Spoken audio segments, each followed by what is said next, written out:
Bonsoir à tous, bienvenue à ce flash d'information. Nous sommes samedi, journée spécialement festive pour les fidèles musulmans. Ils célèbrent la fin du mois du jeûne de Ramadan. La fête de l'Aïd el-Fitr est célébrée dans un contexte de prudence sanitaire à cause du coronavirus qui sévit dans le monde. Le président de la République, Alassane Ouattara, a prié avec d'autres fidèles chez lui à sa résidence dans le strict respect des gestes barrières. Abou Sanogo. L'Aïd el-Fitr, fête musulmane qui marque la rupture du jeûne du mois de Ramadan, quatrième pilier de l'islam. Une fête instituée par le prophète de l'islam au lendemain de son émigration de la Mecque à Médine. L'événement a été célébré à la résidence du président de la République Alassane Ouattara, dans le respect des mesures de restriction. Membres de la famille et quelques membres du gouvernement ont prié pour la santé des Ivoiriens et la consolidation de la paix en Côte d'Ivoire à travers une prière de 2 unités ou rakat dirigée par l'imam Cissé Djigiba qui à l'issue a invité les Ivoiriens à cultiver l'amour, le pardon, la tolérance et l'entente. Le président de la République Alassane Ouattara a pour sa part saisi l'occasion de la prière de l'Aïd el-Fitr pour saluer l'ensemble des Ivoiriens en cette crise sanitaire.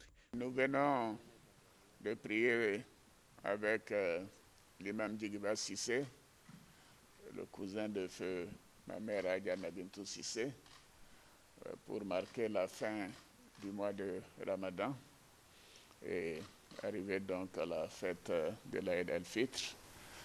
C'est un moment important. Comme vous le constatez, nous le faisons à domicile sous l'autorité de mon oncle. Donc c'est avec beaucoup de ferveur que nous faisons ces prières et dire que c'est un moment exceptionnel puisque les mosquées ne peuvent pas recevoir les musulmans aujourd'hui pour fêter comme d'habitude et procéder à la prière donc de la fin du Ramadan en raison de la maladie de la Covid-19. Et vous remarquerez que en faisant la prière ici à domicile, nous avons respecté toutes les restrictions, notamment la distanciation et les mesures barrières. Et je voudrais donc dire à tous nos concitoyens que nous avons prié pour la santé de chaque Ivoirien, de chaque personne vivant sur le sol ivoirien. Nous avons prié pour que cette maladie s'éloigne de notre pays et s'éteigne dans le monde entier, car elle a fait beaucoup de dégâts partout, y compris en Côte d'Ivoire, même si nous sommes moins affectés que d'autres pays.